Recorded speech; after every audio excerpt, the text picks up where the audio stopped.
including another death behind bars. The Bureau of Prisons has launched an investigation into an inmate who died inside the high-security federal prison in Beaumont following a fight Sunday morning. It started with just two inmates. 35-year-old Eric Germain Leday was taken to the hospital where he died. A second inmate was treated for minor injuries at the prison.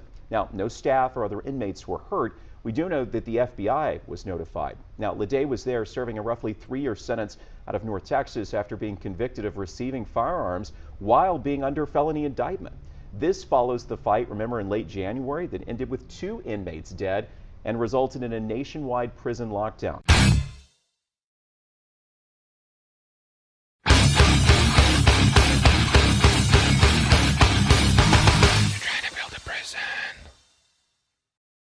Hey, what's going on, everybody? Welcome to another great episode of the Thomas FreeMe Show. Once again, I thank you for tuning in. Before you start the show, please, I ask that you like, share, subscribe, do all of that stuff, as it is the utmost importance to the growth of my show and getting my word out there. Please make sure to visit www.cominghomecoalition.com, which is a 501c3 nonprofit that has been founded by me for the people, for the community, and I am trying to stay privately funded so that it allows me to work within the community the way that I need to work. So please make sure to visit that, and there's all kinds of links and ways that you can subscribe, donate, and make sure to please visit what we're doing here in Pasco County called Project Inside Out with Shady Hills Mission Chapel. So please visit www.cominghomecoalition.com. Please make sure to like, share, subscribe, and please make sure to check out my book on Amazon, The Power of a Positive Mindset, for those who have an incarcerated loved one who just needs to change their mindset. You can find that on Amazon by simply just Googling Thomas FreeMe. Thank you, and please enjoy the show. This is Thomas, the Thomas FreeMe TV and podcast show. This is Thomas FreeMe. Been a long week, so please bear with me. Exhausted, but this is my Halloween show, man. I put up a little, pumpkin up on the, so I hope you guys appreciate the little thing that I got going on, man. Happy Halloween. You guys stay safe, stay blessed, guard your children, and let them have fun. Let them run around, have fun, because we need that. We need that as children. We need to just get out and have fun and not worry about things for a little while. So do your best as a mom and a dad to, give this for the kids. We need it. So, but be safe in doing that. So, as you saw, Beaumont, Bloody Beaumont as what it's called, 2 deaths already this year. And there has been multiple deaths within this institution. This institution opened in 1998. It is a federal complex, which means that it's multiple prisons within one. It is a federal institution that houses federal inmates. Each institution within the complex houses roughly 2,500 people, 2,000 people. They like to say about 1,600, but that's because of the 2-man in the cell policy. So they have to keep those numbers down because it's illegal to store 3 men in a cell, even though that they do it. So I'm gonna share these experiences with you. I don't really like talking about these experiences. But I guess what really led me into tonight's show is I was bored today, right? And I put on a TV. I said, you know what? This TV hasn't been on in a long time. I said, let me put on the TV and try to find something to watch out of all this garbage, right? So I open up Hulu, and yes, I'm putting Hulu on blast. I opened up Hulu, and miraculously, Hulu offers me a prison show, Gangland. Now, I've watched Gangland a couple times in the past or whatnot. I'm familiar with the show, but it's been a while since I watched this, so it piqued my interest specifically because the title of it was the Aryan Brotherhood, right? Now, I have spent time around a lot of these individuals. Me, myself, as I was inside, I was what was known as an independent. I did not join any gangs for security purposes or anything of that like. Didn't get involved in religious cults. You know, you get these religious cults that form in prison for security blankets and things of that nature. I was just me walking my path, doing my time, and I'll get into a little bit of that in a minute. But I mean, I got through maybe 5 minutes of this show. It's just so disgustingly stupid. So disgustingly stupid. It's so wrong. It's so off basis, and it's manipulated, right? It's so I'm watching it, and within the first 5 minutes, of course, they're trying to get me emotional by showing all of this gang violence and whatnot. And then what they do is they'll come right behind that now that they got the viewer emotional from seeing all of this violence, blood, fights, what goes on in prison. They have the viewer emotional. Then they come in with like these statistics and these facts that these government people are coming in talking about. Of course, they have no idea because they're not in it. They're from the outside, for one. And for two, again, it's all about stigma, right? This is why I can't stand these shows and these YouTubers that get out of prison and create these convict shows. That's why I can't stand them because of the stigma that it puts in there. And so I'm just sitting here watching it, and you know, you had this one official that come on there, and he says, one thing that you have to understand about prisoners is that they are in there to be the biggest, baddest, toughest guy on the yard.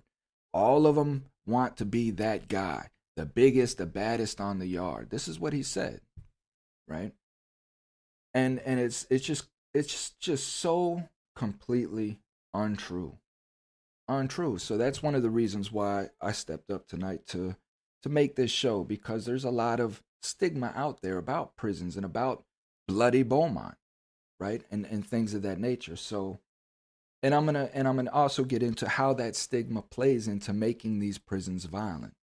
So bloody Beaumont, Texas, right? Never been to Texas. Well, I mean, that's a lie. I went to Texas to watch the Dallas Cowboys play the Buccaneers right before I got incarcerated. Actually, it was matter of fact, it was the Sunday before 9/11 because I was supposed to fly into New York that Tuesday, and this Sunday we had went out there. It was either Sunday night or a Monday night game. It was the game opener anyhow. Another story. So, never been to Texas, don't know anything about it. I'm doing my time in Marianna, which is North Florida. 210-month sentence, 17 and a half years for a first-time nonviolent drug offense with no evidence of anything other than just people testifying to what I had and what I was doing. Another story. So, I'm at Marianna. Now, the issue at Marianna started that they started bringing pedophiles on the compound there because they started a program, right? And the federal system is well known for these programs that they run because they get a lot of money for these programs. So they created a program for pedophilia, and they delegated many institutions throughout the nation as holders for these programs. So they started bringing these pedophiles onto the compound.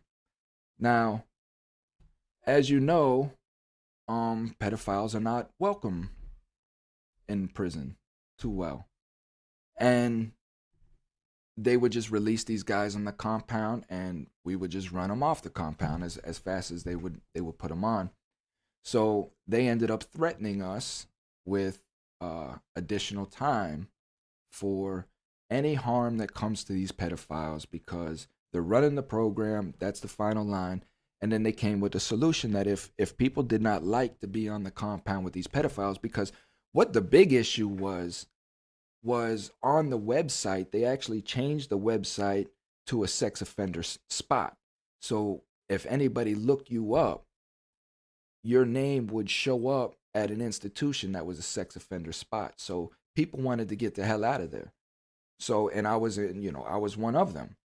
Now at that time, I was a medium security, and I scored out to a low. I was already at Mariana for 3 years. And I scored out for a low, and they had an actual drive where they were sending people to Miami, FCI down in South Florida, which was, I mean, that was the place to be. This place has a lake in the middle of it that you could sit around and feed ducks and stuff. So who doesn't want to do their time there? So this is where everybody was trying to get in. It had free weights.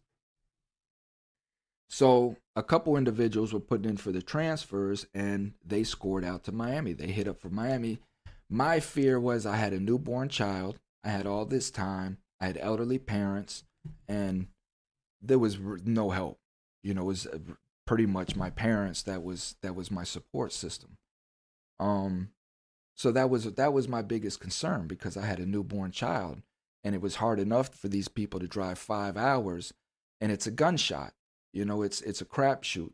So you roll the dice, and wherever it lands, that's it. So I went in, I talked to my case manager about it, and he assured me that he could get me to Miami.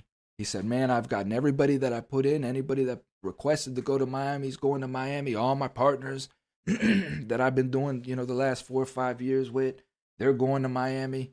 So that's what really essentially made me put it in. So, yeah, I said, you know what, let's do it. And he put it in.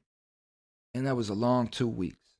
You know, my parents were stressed because, you know, I'm letting them know, essentially, I have no idea where I can go, blah, blah, blah. And then I get the news, right? My case manager calls me into the office. Excuse me, my allergies. So my case manager calls me into the office, and he tells me, well, I got good news and I got bad news. He said, the good news is you got approved for transfer to go to a low. Great. What's the bad news? The bad news is it's not in Florida. It's in Texas. Texas? What do you mean, Texas? Matter of fact, his name was Godwin. His name just came to me. That's how sensitive I was to this subject. So it's just me and him in his office, and there's nothing separating us but a desk. And I'm a big guy at this time. You know, I'm already 4 years in, and you know, I'm doing 200 push-ups in the morning. You know, probably, and I think I was doing 500 crunches after my 200 push-ups. You know, I'm solid. I'm a big guy. And I'm mad because this is not what I was expecting at all, you know. So he tells me, yeah, Texas, Texarkana. So I look at him and I say, well, Godwin, I said, you assured me that I would get to Miami. I said, you know, I got a newborn. I said, listen, I don't know what you got to do, but you got to get me out of this transfer, you know. And he's like, he sat back in his desk, and he's like, you know, there's nothing I can do. And I stood up out of my chair, and I told him, I said, well, there's something I can do, I promise you. I said, I'll jack this low off. I don't care about going to no low. And I said, I'll go to a penitentiary. It doesn't matter to me, Godwin, but you better stop this transfer, you know. And he told me, he said, listen, you can attack me. You can do whatever you want. It's not going to stop the transfer. All that's going to happen is you're still going to go out to Texas. They're going to process the administration out there, and you may end up out in California. So he's like, you know, do what you got to do. And that sat reason with me. And I went, I cooled off, I called my parents, I let them know what the deal was. Of course, everybody was upset, but what can you do, you know? So my transfer comes. I get out to Texas. You know, it's a long transfer. How the transfer process happens, you know, they come and they wake you up about 3 o'clock in the morning, tell you to roll your stuff up. You don't know when it's coming. You just can kind of guess when the buses run, because you know when they come. So when buses come, when people come on the compound the next night, you know buses are rolling out in the morning. So wake me up, bam, go. Now, how this works is I leave Mariana and we get on a bus and we drive to Atlanta on a bus. They shackle us, right? So we're shackled around the waist, handcuffs, black boxed for violent criminals. And if you're not violent, or have a jacket for a black box, then you're just a loose cuff. And then your feet are shackled, and then you got a chain that runs all the way down, and then you're shackled to the vehicle. It's ran through a little loop. And we rode like this from Marietta to Atlanta is about 6 hours on this bus, right? So we get to Atlanta. They pull in. Atlanta's an old Coliseum type dungeon looking thing, you know.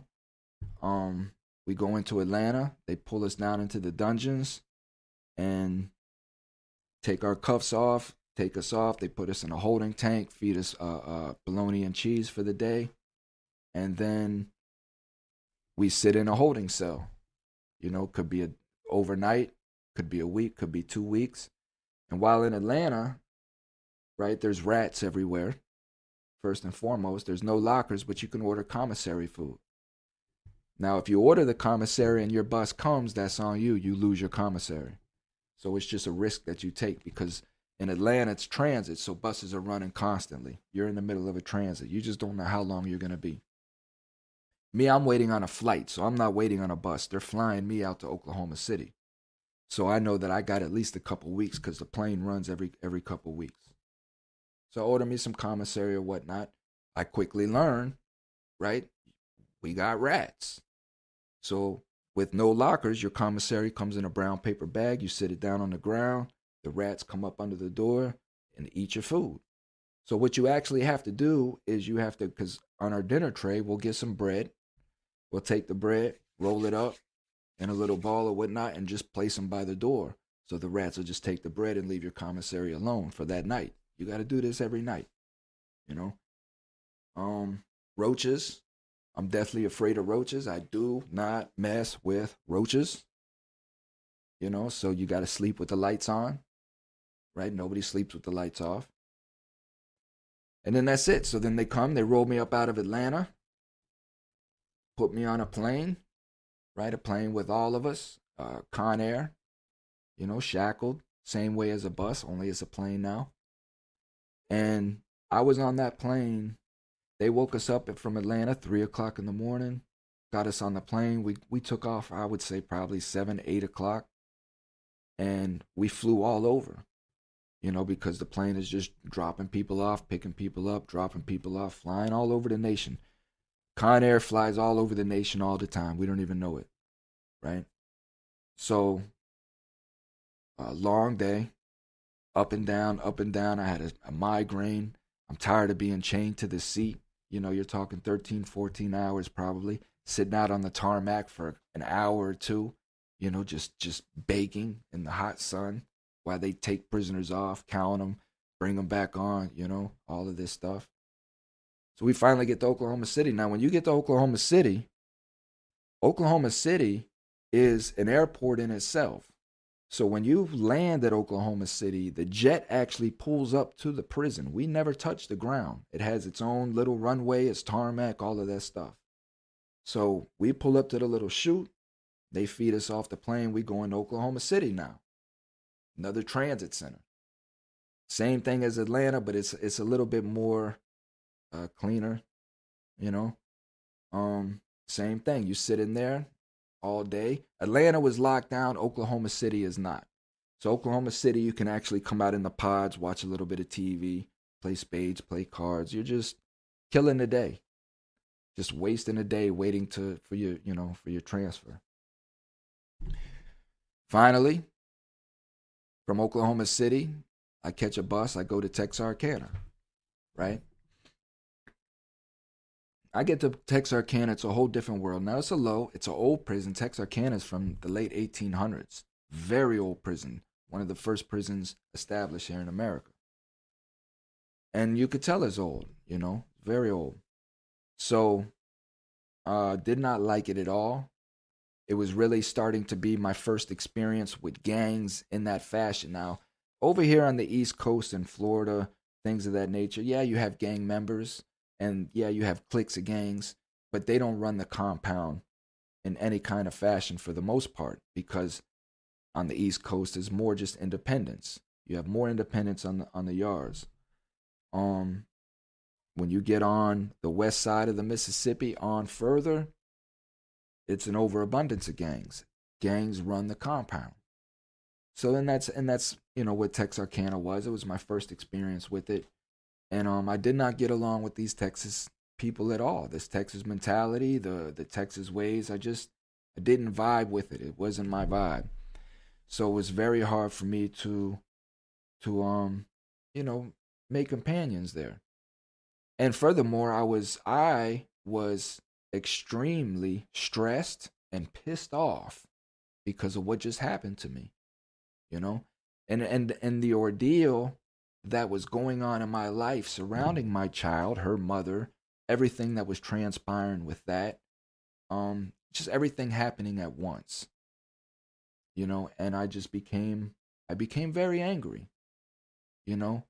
And Texarkana had weights. They also had free weights.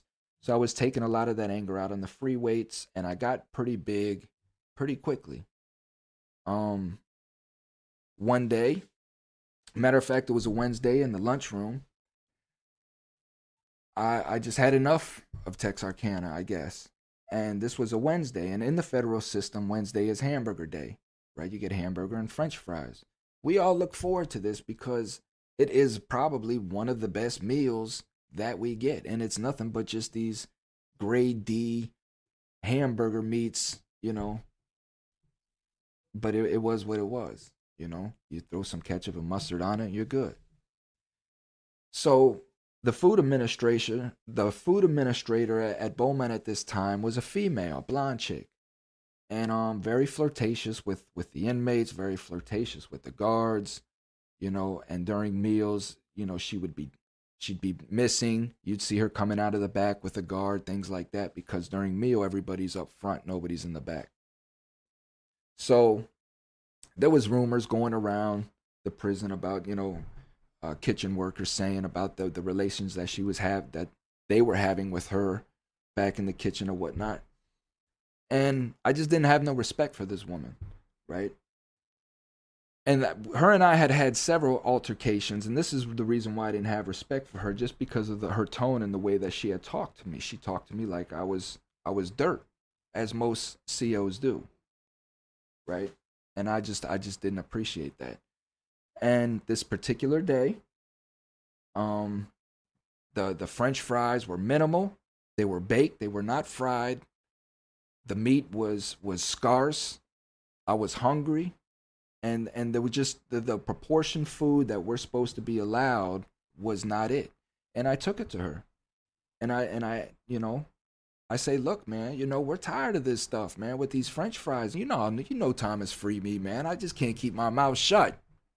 So I'm telling her, I'm like, man, look at these French fries, man.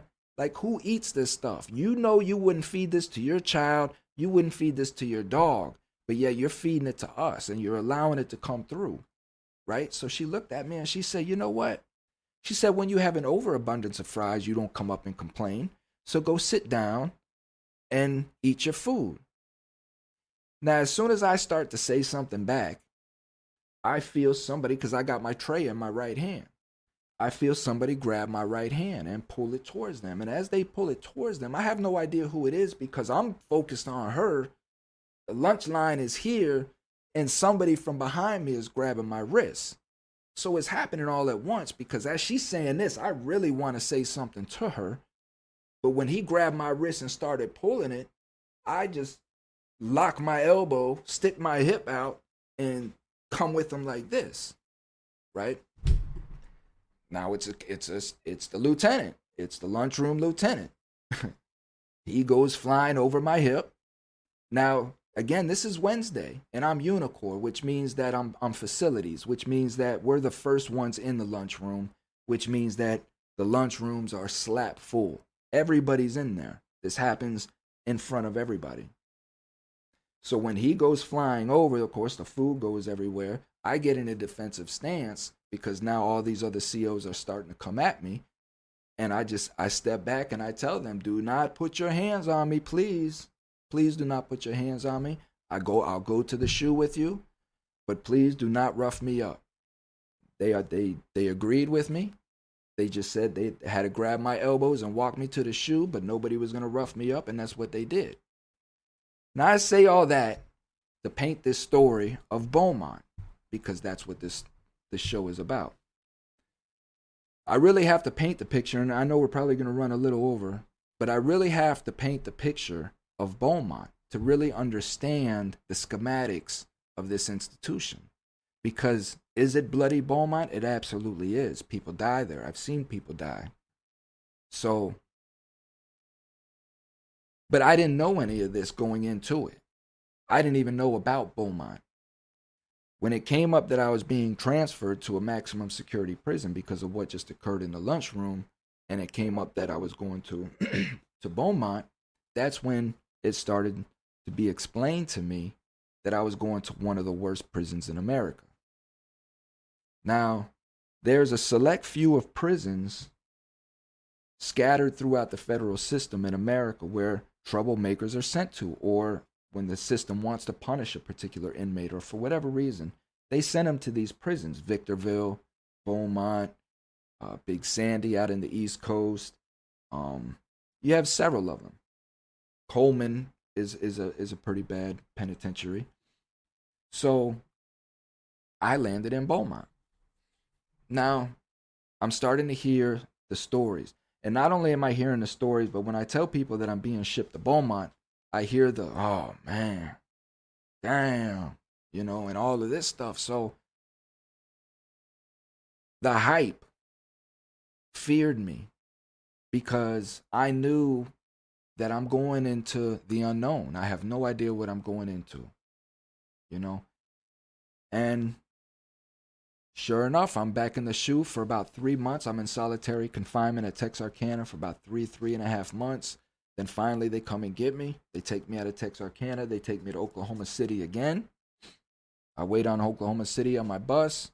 They put me on a bus, and it's a 13-hour bus ride from Oklahoma City to the bottom of Texas, known as Beaumont, right outside, just south of Houston. Now, when I get here, this place, it looks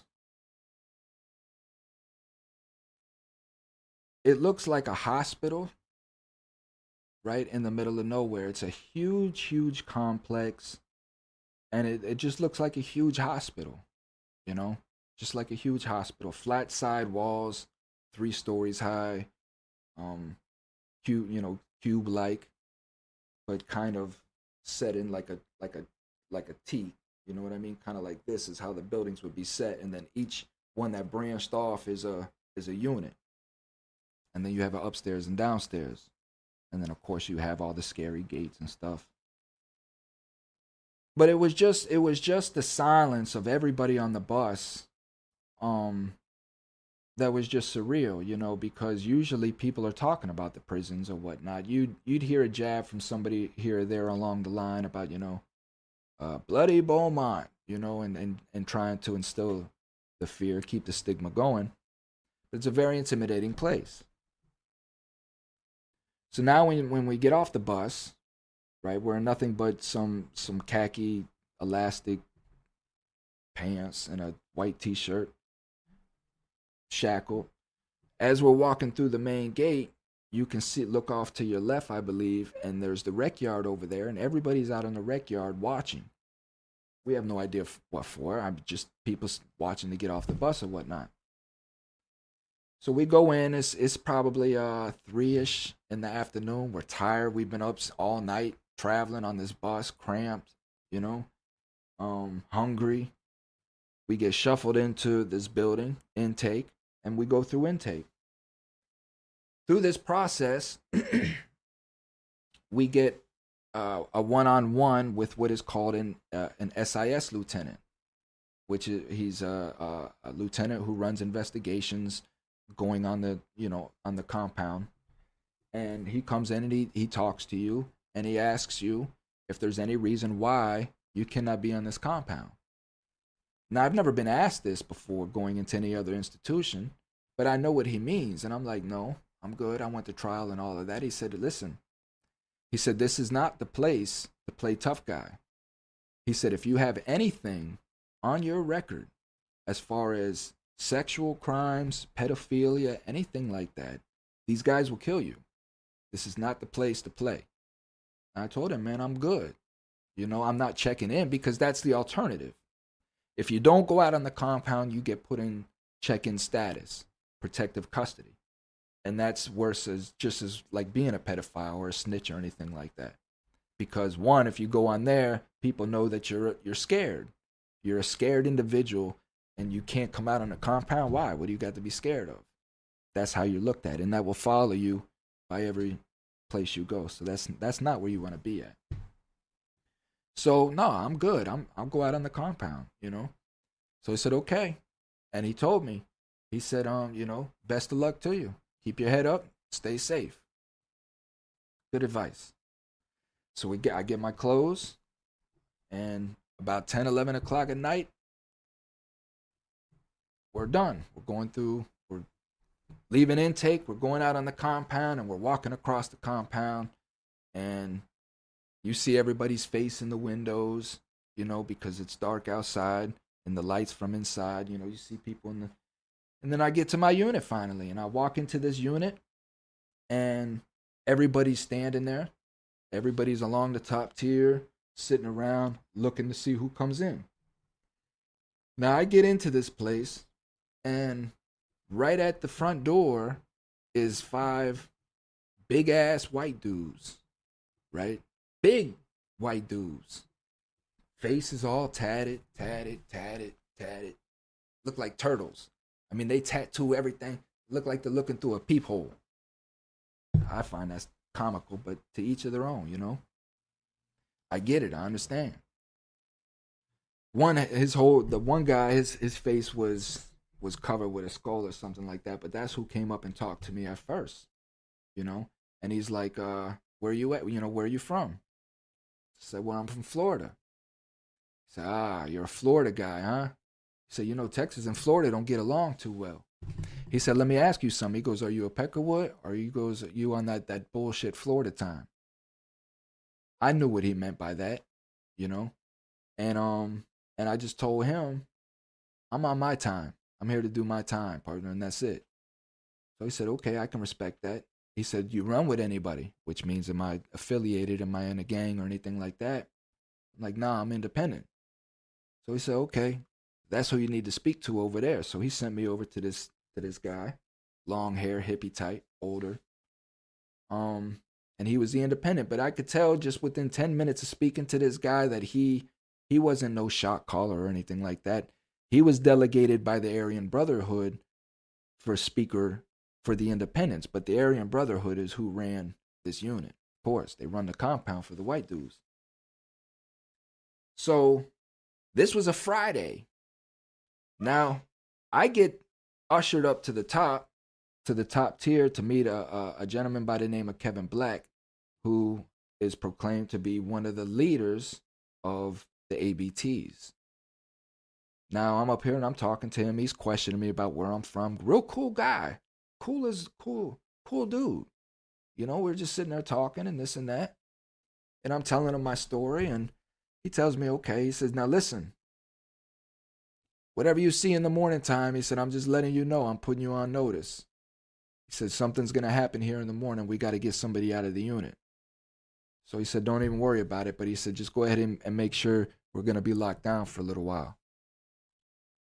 So I'm like, okay, and sure enough, the next morning when I got up, as soon as they cracked the doors, we're out there because in the middle they have pods. People go out and they got these little tables, metal tables with the 4 chairs. We sit, we drink coffee. Of course, everybody wants to know who I am, right? I'm the talk of the town this morning because I'm the new guy. I'm the big white new guy. So, sure enough, sitting here with 3 guys, and I could tell that they were distracted. They really weren't into what I was saying, but they were using me as cover to wait for whoever they were waiting for to come in. So we're just sitting there and we're talking, and I could tell that they're distracted, but they're in the conversation somewhat. Sure enough, the dude came in. All 3 of them get up from the table. They follow him in the cell. They close the door. And about 45 seconds later, the 3 of them come out, covered in blood, went straight to the cells, right? I knew to get up from my table, go to my cell, and get ready for lockdown. About 15 minutes later, a cop went around. He started doing his rounds. He looked in the cell, seen a dude in there, got on the radio, hollered lockdown. Now, what happens with lockdown is kind of like what we saw with COVID, right? Everybody goes and runs and grabs toilet paper, as much toilet paper as you can get.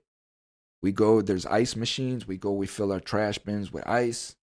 We'll go to the store, man, get some extra snacks and whatever, and some weed, whatever. You're going to be locked down. You go and get your supplies for lockdown.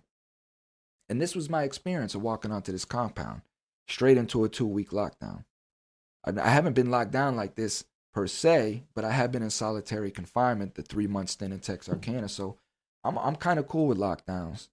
You know, I didn't go crazy, you know. But getting into the stigma of it, right? We hear and see on these TV shows and these convict shows about a lot of rape, a lot of gang violence, things of that nature. And these are true enough. I did see that stuff. I was involved in some of that stuff, not rape, you know, but that did occur in my unit. And my experiences from being incarcerated and going through this animalistic environment is everything that occurs to you is brought upon yourself. I cannot express that enough. I cannot get that out enough. We put ourselves in 99% of the positions that happen to us in our lives, whether we're conscious to it or not. You know, and these violent things that I witnessed was because of purposes. They were because of reasons. Now, when parents and loved ones watch these convict shows, these shows like the Aryan Brotherhood on the stupid gangland, right? When they watch these shows, they come to me and they're crying, they're upset, and they're like, oh my God, is it really like this? It can be. It can be. And the best advice that I can give you is, does your loved one have problems getting along with people? Did he have a problem getting along with people in the street? Did he get along with people? Did he not get along with people? Was he always in altercations? Or did everybody like him? Because it's the same inside of prison. This is what gave me the confidence and the courage to know that I could walk through such a bloody and dark and despicable place unscathed, because I had nothing to hide. I went to trial. I've never ratted on anybody. I've never had no sex charges. I've never been in no deviant behaviors. I've never been involved in anything like that. I'm not a thief. I'm not a liar. I'm a straight up, stand up dude. And I'm a convict, right? So I knew that no matter where I was at, these people could put me anywhere in any prison. And if anything was to happen to me, it would be to my own subject. It would be something that I done, because while being in prison, state and federal, the only thing that I seen happen to people was people who had done something, right? They done something. They done something they shouldn't have done. They said something they shouldn't have said. They got involved in something they shouldn't have got involved in. Whatever it is.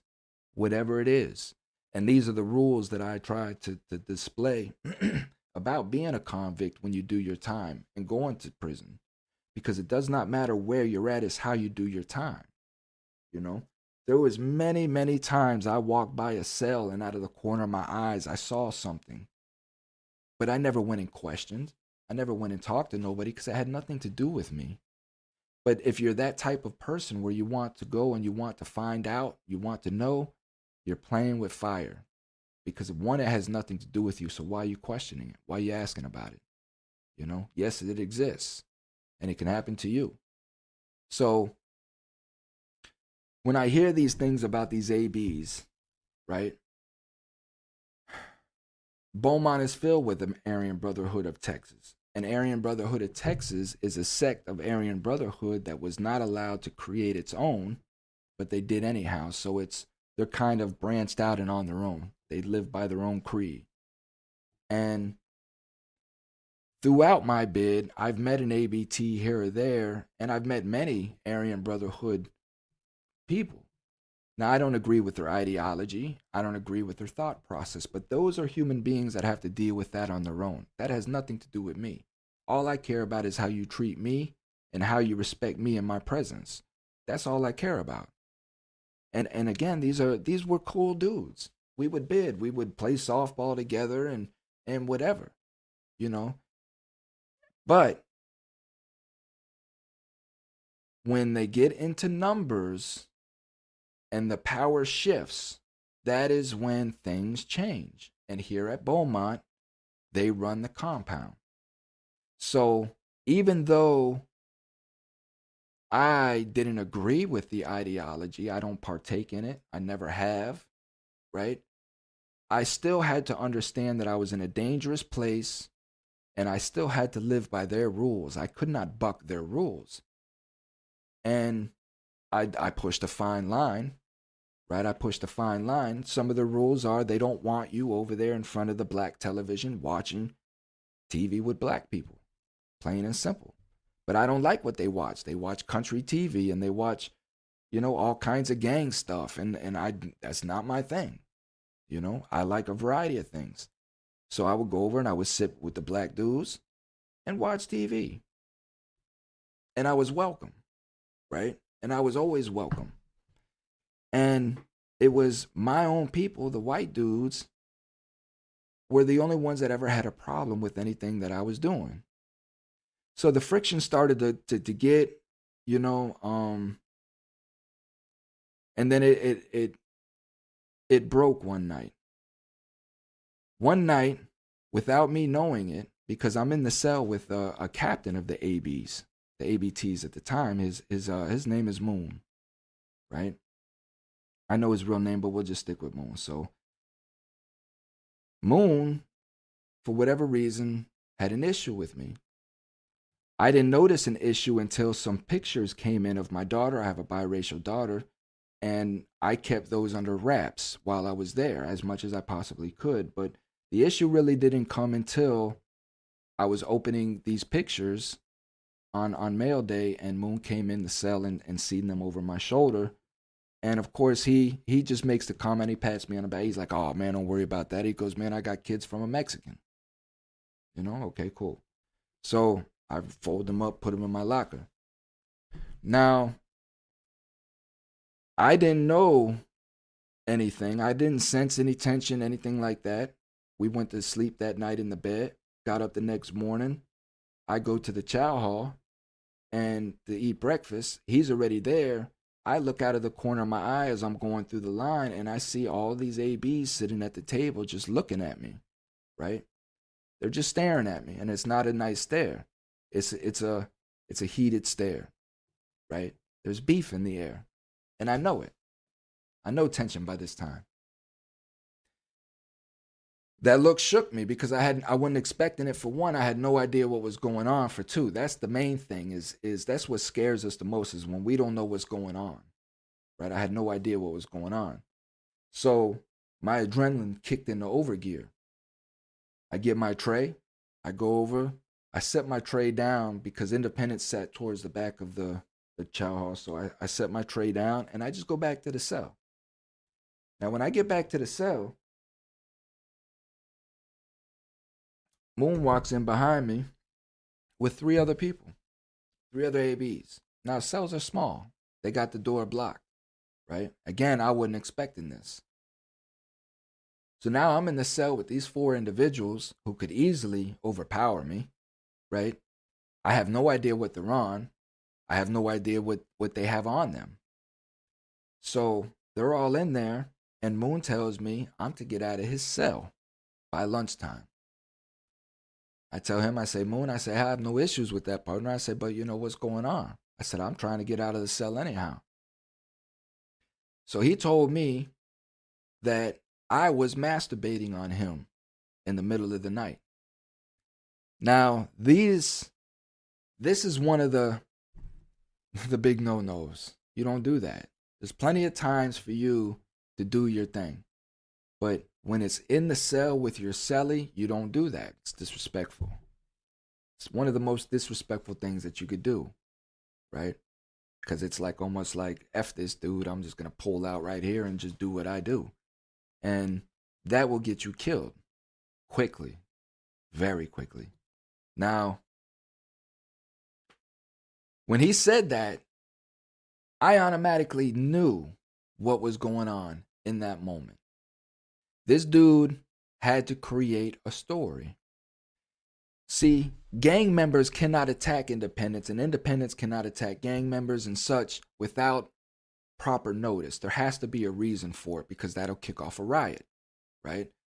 Because what the independents are is, we tried to stop from gang influence. We tried to stop from extortion, things of that nature.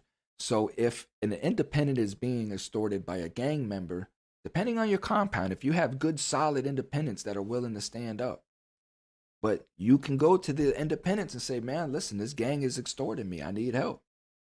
And those independents are supposed to be there for you. So in order for that bond to break, the independents have to write you off. They have to green light you, which means that you have to be some sort of atrocity that they don't want to deal with. A pedophile, they find out you're a rat, anything like that, where they say, I don't have that dude's back. That dude's a piece of shit. So the only thing, because by this time I'm kind of known on the compound as a cool dude. I get along with everybody. I've gotten along with everybody my whole bid, right? So in order for them to break that bond with the independents, they had to come with something egregious like this here. And that's what he did. He was spreading around on the compound that I was masturbating on him and that I had a green light on me. So I think what ultimately saved me that day, right? Because I put Moon on the spot. I asked Moon, I say, Moon, if you knew I was jacking off on you last night, why didn't you say something to me while we were in the cell together? Why would you come back with these dudes? Why would you let me finish if that's the thing? So you mean you were just laying down there and just knew that I was masturbating and you let me finish? That don't sound right, partner. So when I said that, it confused the other three enough to make them kind of question. So it told me that Moon was telling these people that wasn't the truth. He was lying on me. So he told me that he should be stabbing me right now, but he's going home. See, Moon had just came from doing state, 10 years. And when you're a gang member in the state level in Texas, you do all your time in solitary confinement. So these people are being released out of decades of solitary confinement to being released onto a compound, right? And this is why Bloody Beaumont is the way that it is, because you have these individuals that are being released from state prison coming onto this compound open willy. It's like you're being released from prison. You know, it's the same concept. You're being released from prison, even though that you're still in prison, but you're reconnecting with a lot of your homeboys. You're out. So this is the type of environment that Beaumont creates. Now, there's drugs rampant. You can tell when heroin hits the compounds because you see little papers all over the compound. You see people starting to check in because they owe money from borrowing money to get heroin. But when that happens, you start to see violence accrue. Violence starts to grow. Now, as far as the stigmatic view about Beaumont, because Beaumont has the reputation that it does now as to being Bloody Beaumont and all of the stigma that lies behind that, these inmates try to uphold that. They want that fear. They love it. They love knowing because it helps them in their extortion plots, right? Because now fear is half the battle. They don't even have to try to scare these people. They're already scared out of their mind hitting the compound. All they got to do is step to them, extort them, get them, recruit them, get them to come into their gang, things of that nature. But for the most part, these dudes were cowards. Most of them were just shot out, burned out meth heads that were scared to be in prison by themselves and needed protection. Very few. Very few. There was a dude named Irish. There was a dude, an AB named Irish, that you could just tell was a dude you didn't want to play with. He was serious. There was a couple of them like that you knew, but these were cool dudes. They were passive. They didn't even want to be involved in none of this stuff. Like Irish would say, like, man, all this shit that's going on the compound is bullshit now. I don't even want nothing to do with none of it. You know, if there's a race riot, you come, you get me, and we'll handle it then. But other than that, leave me the fuck out of this bullshit. This is what Irish would say. And a lot of the older members would say the same thing, because these newer members, it's all about just drugs. It's just about getting high. It's about generating money to get high. It's just a bunch of junkies. So, is Beaumont bloody? Yes, it is. Is it scary? Yes, it is. Can bad things happen to you? Yes, they can. Can that happen to you leaving your house? Yes, they can. At the end of the day, it does not matter where you're at. It's who you are, how you make your decisions, and how you decide to walk through life. You know, if you decide to lie and cheat, it's going to catch up to you. And you got what's coming to you. If you decide to do anything outside of what is called normal, what is viewed as normal, you start getting into deviant things, bad things are going to happen to you. You know, you can't expect to go in and mess with the gay people per se and try to hide that you're not gay, because one, those gay people are going to expose you. And for two, when they do expose you, then other people are going to want some of you because they know you're gay. And even though that you're trying to not admit it, hide it, you sneak off to the gay dude's room, you know, during lunch, things like that, it's going to come back on you. There's no secrets in prison. That's the bottom line. Prison's going to know who you are. It's going to expose who you are to the core, you know. And I think that's why I came kind of through unscathed, and I'm confident in who I am today, because I walk through like a man and people recognize me as a man. And that's how I carry myself today. This is why I don't play too much. This is why I'm always serious, because I've been in situations where seeing people play can go a different way, you know, go a different way. Not every day is playtime. So that's all I have. You know, I really want the listener to walk away with understanding that we hear the stigma of prison. We hear how gory, how bloody it is, how horrible it is, and all of it is true. But at the end of the day, just like how we got to prison, our decisions and how we handle ourselves in situations is what guides us through. True enough. To swim with sharks, you have to be a shark. True enough. I had to become a shark. I had to partake in the lifestyle and the environment. I had to give my blood, sweat, and tears to that compound, because that's what that compound has formed itself to be. And you have to put your drop in the hat. You have to, either way. You either have to shed it or you have to give it. So it's one or the other. So it's almost like going into a gang. Blood in, blood out. You know, there's expectations of you to give going into this gang, you know, and it's the same as prison. There's expectations of you. So that's all I got, man. I know I ran over. I got into a little story time, but it's no matter how I try to explain it, no matter how I try to bring it out, no matter how I try to paint the picture for you, it's impossible. It's impossible. It's impossible. It's like a slave trying to get somebody to understand slavery. A Holocaust victim trying to get somebody to understand a concentration camp. It's impossible. We'll get empathy, maybe a slight understanding, but you cannot understand, unless you've been in through some action like that, what it's like just to sit there eating popcorn, watching a movie, and then have somebody's blood next to you sprayed all over you. out of the blue. And then you can't show like inside you, you want to scream, but you can't. Because when you do that, you're viewed upon like, what the hell? The hell's wrong with that dude? The hell you screaming about? You ain't never seen no blood before? And then people start to know that you're soft, you know? You can never give the inclination that what you saw is something that you would go to the police about, because they'll kill you. You have to be a convict. You have to, what the hell, man? You know, and go take a shower, wash it off, and get ready for lockdown. And that's it, you know?